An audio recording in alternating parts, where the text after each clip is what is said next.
পেয়েছে কাগজ আছে? নাই নাই। ওর গাড়ি বন্ধ করেন ছিলেন। আরে দাঁড়ান, মাথায় হেলমেট কই? হেলমেট বাসায়। হেলমেট বাসায় কেন? গাড়ি রাস্তায় নিয়ে চালাইতেছেন, আপনি হেলমেট বাসায় কেন থাকবে? বাসায় রাখছে, অনেক গরম দেন না, গরম বুঝেন না এর লেগে। গাড়ির কাগজ নাই, মাথায় হেলমেট নাই, আপনাকে মামলা দেওয়া হবে। খারাপ আগে মামলা দেন। আপনি আমার চিনেন?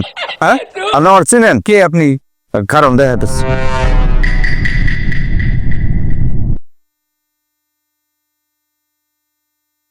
হ্যালো, কাজ তুই করে ওই ডাব তোমরা করে অ্যাম্বুলেন্সের মাথায় তো আমার লাগে গ্যাঞ্জাম লাগছে। হ্যাঁ হ্যাঁ চালো হয়। রে কি হয়েছে রে? কেন তো ফোনে ঝামেলা করে? কিসে ঝামেলা?